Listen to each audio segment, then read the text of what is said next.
శ్రీ నాగసూరి వేణుగోపాల్ రచించిన బహుముఖ ప్రజ్ఞాశాలి శ్రీ పప్పూరు రామాచార్యులు గారు 4వ భాగం 14/1/26 భోగి పండగ శుభాకాంక్షలతో స్వాగతం.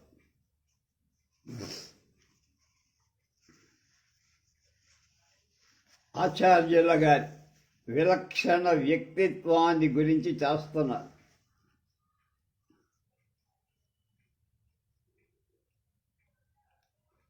నా కళ్ళజోడేమైంది?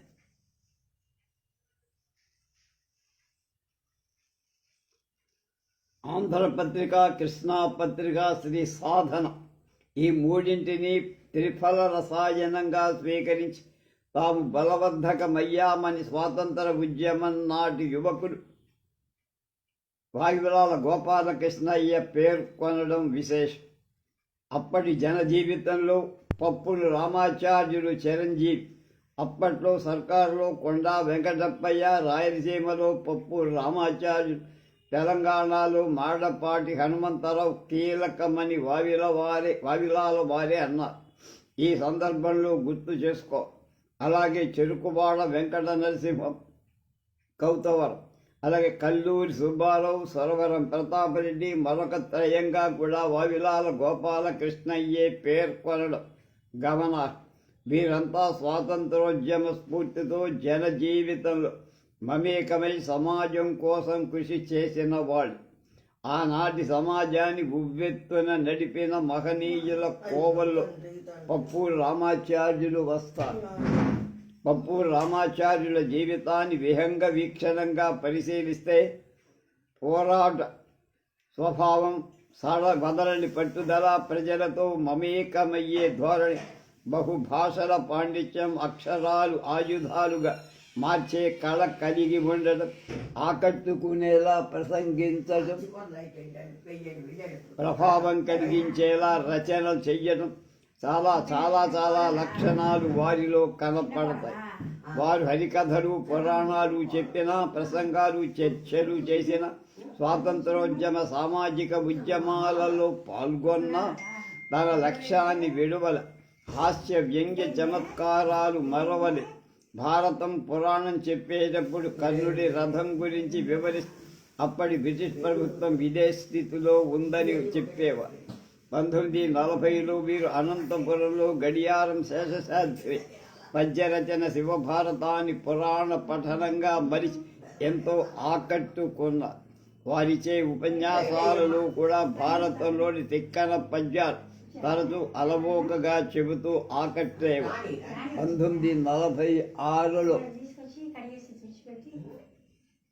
రామాచార్యుల పురాణ వచనం బాగా నచ్చి రంగస్థల నటుడు బళ్ళారి రాఘవ బంగారు పథకం కూడా బహూకరించి 1938లో ధర్మవరంలో రామాచార్యుల పురాణ పఠనాన్ని విన్న వావిలాల గోపాలకృష్ణయ్య రామాచార్యుడు పురాణం చెప్పే పద్ధతి, కథా కథనం, చక్కని కంఠం, తీయని ఉచ్చారణ, ఆకర్షణీయమైన భావ ప్రకటన ఎంతో ఆకట్టుకున్నాయని కూడా వివరించి తన పత్రిక రచనలో కూడా హాస్యాన్ని, చమత్కారాన్ని, వ్యంగ్యాన్ని పుష్కలంగా వాడేవారు.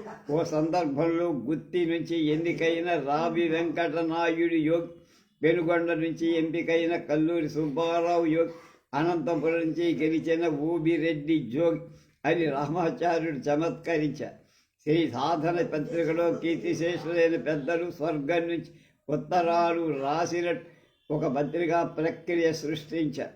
1885లో జరిగిన మొట్టమొదటి కాంగ్రెస్ సభకు హాజరైన మహాదేశభక్తులు, చిరకాలం శాసనసభ్యులుగా పనిచేసిన గుత్తి కేశవ పిళ్ళై ఇలాంటి ఉత్తరాలు రాసినట్టు చమత్కారం చేశారు.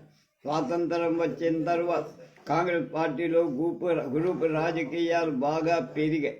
మద్రాసులో ప్రకాశం ప్రభుత్వం పడిపోవటానికి నీలం సంజీవరెడ్డి కృషి చేశారనే విమర్శలు బాగా ఉండడం ఒక చారిత్రక విషయం.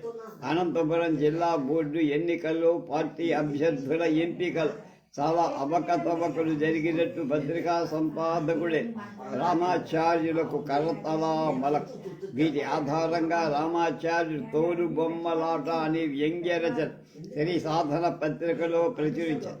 ఇందులో నాంది ప్రస్తావనలో కల్లూరు సుబ్బన్న, ఇల్లూరు సంజన్న అనే పాత్రలు పాల్గొంటాయి.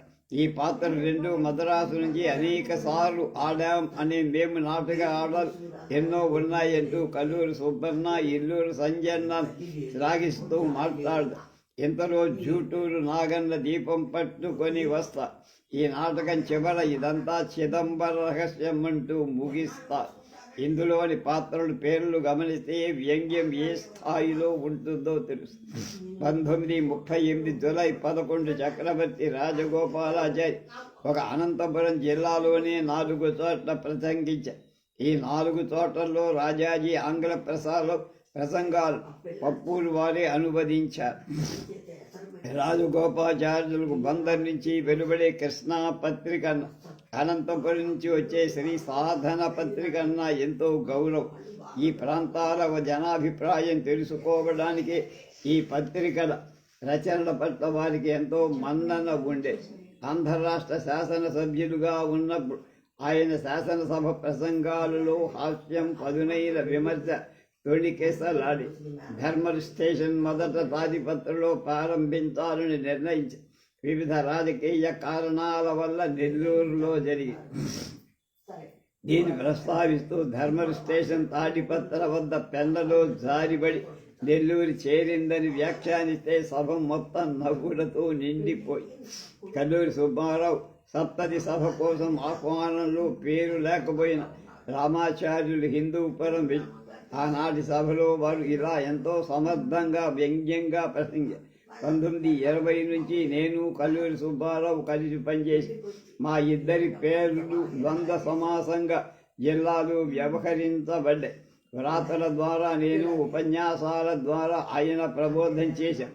తర్వాత కాంగ్రెస్ పార్టీ భ్రష్టు పట్టడంతో నేను సుబ్బారావు 2 పాయలుగా చీలిపోయి నాకు సంసార లంపటం చేస్తే నా కుటుంబం చాలా పెద్దది, మెదలలేని స్థితిలో నేనుండిపోయి సుబ్బారావు సన్యాసిగానే బతికారు.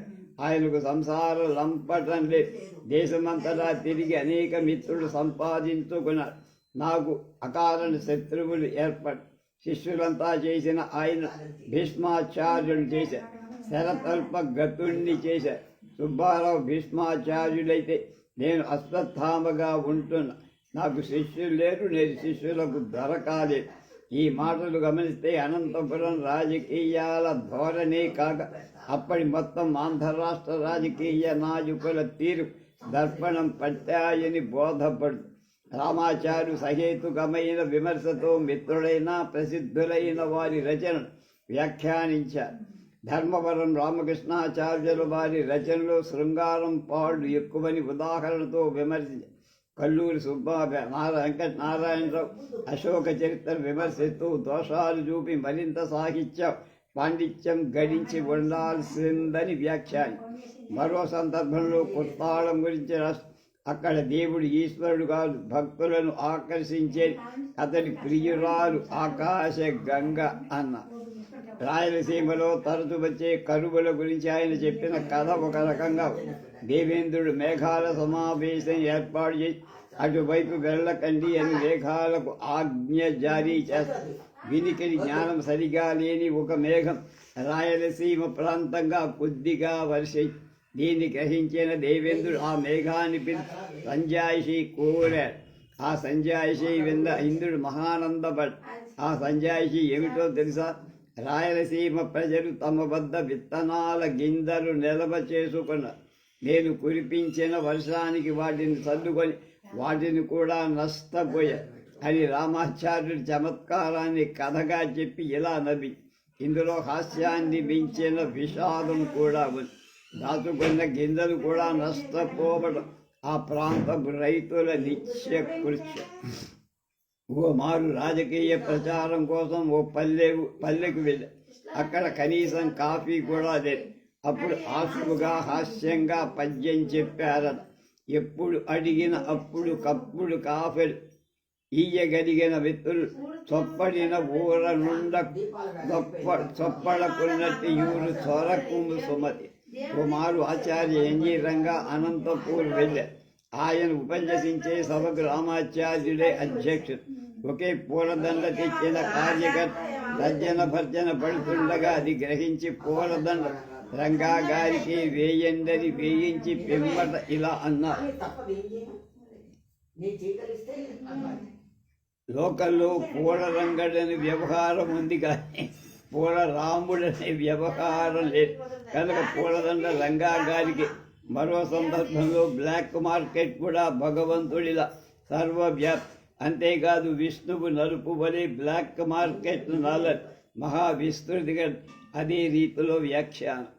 జైల్లో కాఫీ పొడి లేదని కాఫీ ఇవ్వాల, పత్తి గింజలైనా సరఫరా చెయ్యమని రామాచార్యులు జైలు అధికారులు అడిగి వాటిని తీసుకొని దంచి ఆ పొడితో కాఫీ చేయి ఖైదీలకు సరఫరా చేయించారని కథ అప్పుడు బహుళ ప్రచారం. 76 సంవత్సరాలు ప్రజా జీవితాన్ని నిండుగా వైవిధ్యంగా అర్థవంతంగా చమత్కార భరితంగా గడిపిన రామాచార్యుల గురి తిరుమల రామచంద్ర 1991 నవంబర్ 24 ఆంధ్రప్రభ ఆదివారం సంచిక వ్యాసంలో పరమ పదించే వరకు ఆయన వేషభాషలు మారల. చివరి బిచ్చకాలతో పదవులకు ఎవరి ఇచ్చకాలతో పదవులకో తమ భావాలు మార్చుకోలే. శ్రీ సాధన పత్రికలో సమున్నత సంపాదకీయాలు నిశిత రాజకీయ వ్యాఖ్యలు చేయటం మానలేదు. అదే చిరునవ్వు, అదే తెల్ల ఖద్దరు, అదే హాస్యభరిత సంభాషణ ధోరణి. ఆ మహానుభావుని భయమెరగని సంపాదకుడుగా, నిష్పాక్షిత రాజకీయ వ్యాఖ్యాతగా, సరస సాహితీ సౌరభాలు వెలార్చే రచయితగా, చమత్కార మాటకారిగా, పురాణాలను ముఖ్యంగా భారతాన్ని రాజకీయ ఉపన్యాసాలలో కుమ్మరించి నవ్వులతో కడుపొబ్బ చేసే మహావ్యక్తిగా, తెలుగువారిలో భావ సమైక్యం సాధించిన సజ్జనుడుగా తెలుగువారి హృదయాల్లో నిరంతరం వెలుగుతూ చైతన్యశీలి సంపాదకుడు. పప్పూరు రామాచార్యులు అనగానే శ్రీ సాధన పత్రిక గుర్తొస్తుంది. 20వ శతాబ్దపు 2వ పాదంలో భారత సమాజాన్ని ఉద్యమింపచేసిన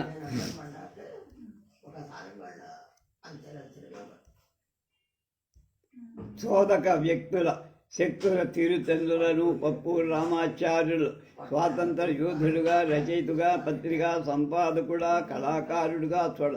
రామాచార్యుల జీవితంలో 2 పత్రికలు కనపడ. 1822 మొదలై 4 ఏళ్లే నడిచినటువంటి పినాకిని. అలాగే దాంతో ఆయన సంపాదకుడు, భాగస్వామి. 1826 నుంచి చనిపోయేదాకా రాయలసీమ ప్రాంతపు గుండె చప్పుడుగా పనిచేసిన శ్రీ సాధన. ఈ పప్పూరు రావు మాత్రమే కాదు, సమానార్థకం. మాజీ రాష్ట్రపతి నీలం సంజీవరెడ్డి స్వగ్రామమై ఇల్లూరులో 1922లో ఒక ఆలోచన జ్వాలకు కేంద్రమే. 12 ఏళ్ల వయసులో శివంకరి అనే పత్రిక నడిపిన పండితుడు, జాజికోద్యమ స్ఫూర్తి కలిగిన కైతా సుబ్రహ్మణ్య శర్మ ఒక ఆధారభూతం. వీరి తమ్ముడు కైపా మహానందయ్య చదువుకునే రోజుల్లో విద్యార్థి అనే మాసపత్రిక కొన్ని రోజులు నడిపారు. ఒక 3వ వ్యక్తి ఆదోని తాలూకాలో శంకరబండ గ్రామ నివాసి పాలకొండ రామచంద్ర శర్మ. ఇల్లూరు గ్రామ కరణం అయిన ఐతరాజు నరసభ ఇతని మామ కావడం వల్ల రామచంద్ర శర్మ ఇల్లూరుకు వస్తూ ఉండే. ఈ ముగ్గురు కలిసి ఒక పత్రిక ప్రారంభించాలని ఆలోచన చేశారు. స్వరాజ్యోదయం అనే పేరు నడిపేందుకు ప్రభుత్వం నుంచి ఆమోదం కూడా వచ్చింది. పత్రికకి అవసరమైన పెట్టుబడి పెట్టడానికి రామచంద్ర శర్మ మామ నరసభ సిద్ధపడి. అదే సమయంలో ఇల్లూరు భూస్వామి నీలం చెన్నపురెడ్డి ఇద్దరి కుమారులకు మరో 2 పిల్లలకు చదువు చెప్పడానికి కైపా సుబ్రహ్మణ్య శర్మ సాయంతో అనంతపురం నుంచి పప్పూరు రామాచార్యులు ఇల్లూరు వచ్చారు. పత్రిక గురించి చర్చించుకుంటున్న ముగ్గురి మధ్య రామాచార్యులు వచ్చి చేరారు. దత్త మండలంలో జీవకర్ర వద్దది పినాకిని పేరు పత్రికకు ఉంటే బాగుంటుందని సూచించారు. పినాకిని పేరు మీద పత్రిక నడిపేందుకు అనుమతి కూడా వచ్చి బైతరాజు నరసప్ప అచ్చు సామగ్రితో పాటు 2000 రూపాయల మూలధనంగా ఇవ్వడంతో అనంతపురంలో పినాక నివారణ పత్రిక కార్యాలయం మొదలు. సరిగ్గా అదే సమయంలో మహానందయ్యకు కర్నూలు మున్సిపల్ హై స్కూల్లో ఉద్యోగం రావడంతో వెళ్ళిపోయారు. ఇక పాలకొండ రామచంద్ర శర్మ స్వగ్రామం శంకరబండ విడిచి రావడానికి ఇష్టపడ్డ అది అధికార పత్రాల ప్రకారం పినాక ఈ పత్రిక సంపాదకుడు ఆయనే. ఒప్పందం కారణంగా రామాచార్య కూడా ఇల్లూరులోనే ఉండిపోవాల్సి. ఫలితంగా పినాకిని వ్యవహారమంతా కైపా సుబ్రహ్మణ్య శర్మ మీదే ఆధారపడి. ఈ దశలో వీరాపురంలో ఉండే ఐతరాజు నరసప్ప రెండో అల్లుడే వెలమకూరి ఆత్మారామప్పకు పత్రికా కార్యాలయంలో ముద్రణ బాధ్యతపై ఆరంభరహితు పొందు వేయారలు సంపదలు హీరుడయ్యను పురుషుండు ఆరంభశీరుడై అకృతాకారమునోత్తునంత నది కొలలై అనే మహాభారత పద్యాన్ని తొలి స్ఫుటలో కలిగిన పినాకిని పత్రిక 1922 సెప్టెంబర్ 16 మొదటి సంచిక వెలువడ్డానికి ముందు ఇల్లూరు నుంచి అనంతపురం వచ్చి రామాచార్యులు సంపాదకీయం రాశారు. అయితే శంకరబండలో ఉంటూ పత్రికకు తన చెప్పు చేతల్లో నడిపించాలి ప్రధాన సంపాదకుడుగా ఉన్న రామచంద్ర శర్మ భావించాడు. ఈ వైఖరి నచ్చగా పప్పూర్ ఇల్లూరు వెళ్ళిపోయారు. మారిన పరిస్థితులు గుర్తించిన రామచంద్రమం మెల్లకుండా శంకరబండ గ్రామంలో ఉండిపోయారు. దాంతో పత్రికా నిర్వహణ మొత్తం భారం పప్పూరు మీద పడి రెండవ సంచిక పప్పూరు వారి ప్రధాన వ్యాసంతోనే బయటకొచ్చి రెండవ సంచిక ప్రధాన వ్యాసంలో ప్రజాద్రోహమైన వాక్యాలున్నాయి. ఈ విషయమై తనకు సంబంధం లేదు తెలియజేస్తూ రామచంద్ర శర్మ జిల్లా మ్యాజిస్ట్రేట్ ఒక అర్జీ పెట్టారు. ముందు జాగ్రత్త చర్యగా రామచంద్రం విసిరిన పాచిక పంచే తిరగబడి అధికారంగా ఈయనే సంపాదకుడు కనుక ఆ బాధ్యత కూడా వారిదేనని అనేక బాధ్యతలు వద్దనుకుంటే పత్రికా సంపాదకత్వం వదులుకోవాలని జవాబులని. ఈ దెబ్బతో రామచంద్ర శర్మ పినాకిని పత్రిక విషయాల్లో జోక్యం ఆపేశారు. వైద్యుడైన కైపా సుబ్రహ్మణ్య శర్మకు ఎక్కువ తీరిక ఉండేదిగా పత్రికా నిర్వహణ రామాచార్యులు ముద్రణ బాధ్యత ఆత్మారామప్ప చెరిసగంగా చేశారు. పినాకిని పత్రిక ముద్రణాలయంతో పాటు మరో 3 ప్రెస్సులు ఆనాడు అనంతపురంలో ఉన్నాయి. పినాకిని పత్రిక కారణంగా ఆ సంస్థకు ముద్రణ సంబంధించిన చాలా పనులు వచ్చాయి. దాదాపు అదే కాలంలో ప్రేరణార్య కవి బాలభారతి పునరుద్ధరించగా తాడిపత్రిలో గాడిచెర్ల హరి సర్వోత్తమరావు మాతృసేవ మాసపత్రిక ప్రారంభించారు. ఈ ప్రముఖులిద్దరూ అప్పటికి లబ్ధ ప్రతిష్ఠులే.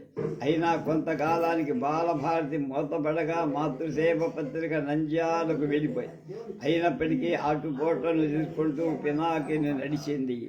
క్రమంగా ఈ పత్రిక ప్రచురించడం అంటే ఇతర ముద్రణా పనులు చేపట్ట లాభదాయకమైన విషయంగా బోధపడి ఇదే విషయాన్ని తమ మామ నరసప్పకు ఆత్మారప్ప చెప్పారు.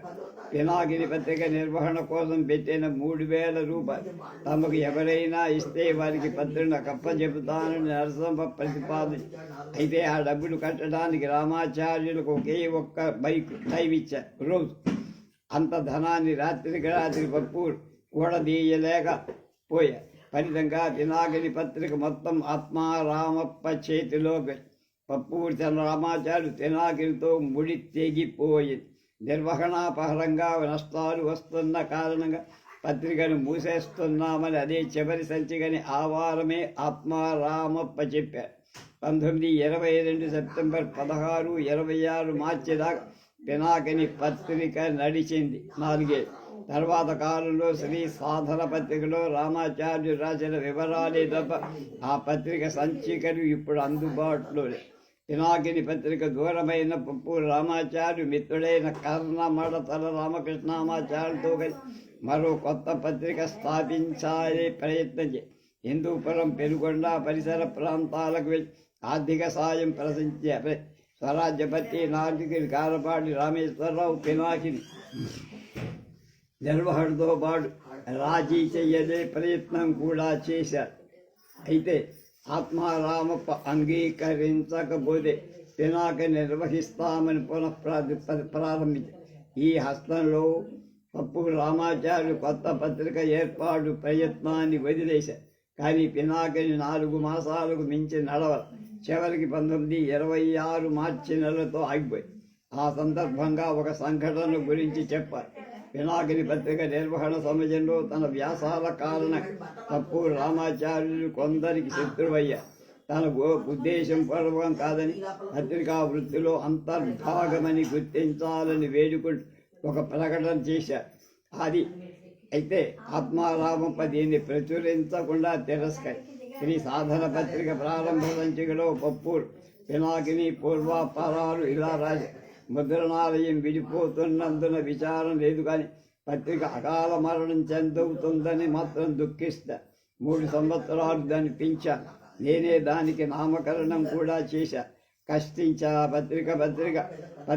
పుత్రిక ఆకస్మికంగా అంచరిస్తున్న నా మనసు ఎట్లా ఉంటుందో చదువరలే ఊహించుకో. మరొక సందర్భంలో పినాకిని పత్రికకు నైజమగు మృతి సంభవించలేదు. బలాత్కారమైన హింసకు గురై అది అకాల మరణం చెంది. ఈ రకంగా పప్పూరు వారి ప్రతిభా సంపత్వ పత్రికా సంపాదకత్వంలో తొలి అడుగు. ఆ పత్రిక సంచికలు మనం చూడకున్న 2 విషయాలు ఆయనే చెప్పారు. సర్వోజ్యోజ్యం అనే సాధారణమైన పేరును తిరస్కరించి పినాకిని అనే స్థానిక నది పేరును ఆయన ఎంపిక చేసుకోవడం, దాని దృష్టికున్న స్పష్టతము, ఒక ప్రాంతానికి నది ప్రతీకగా తీసుకోవడం ఎంతో సార్వత్రికమై అర్థవంతమే. పప్పూరు రామాచార్యులు రాజమండ్రిలో చదువుతున్నప్పుడు లింగం గారి దగ్గర చూశారు కనుక ఆయన పత్రికల తీరుతనుల గురించి ఎంతో కొంత తెలిసేవాడు. అటు తర్వాత రాజమండ్రిలో చదువుతున్న సమయంలో రాయలసీమ గాడిసర్ల హరిసర్వోత్తమరావు సృష్టించిన చరిత్రను తెలుసుకోవడమే తర్వాత కాలంలో గాడిచర్ల వారి ఆంధ్రపత్రిక దినపత్రిక సంపాదకుడిగా చేసిన సేవ రామాచార్యులు గారు బాగా బోధపడి కనుకనే కందుకూరి వివేకవర్ధన్ లాగా కాశీనాథుని ఆంధ్రపత్రికలాగా తొలిపుటలో అర్థవంతమైన పద్యాన్ని మకుటాయమానంగా స్వీకరించారు. అప్పటికీ ది టాబ్లర్ ఆంధ్ర వ్యాసాలు పూర్తిగా తీసుకొని సమాజంలోని పెడధోరణులు అనంతపురం ప్రభుత్వ కళాశాల విద్యార్థిగా తన మిత్రుడితో పాటు వదరుబోతు పేరున కరపత్రాలు 50 వారాల పాటు ప్రచురించిన అనుభవం కూడా ఈ పరిశీలనం దృష్ట్యా పినాకిని పత్రిక పటిష్టంగానే నడిచి ఉంటుందని భావించడమేమి అతిశయోక్తిగా. రేపు శ్రీ సాధన పత్రిక ఎలా ఆవిర్భవించి ఎలా నడిచిందో తెలుసుకుందాం.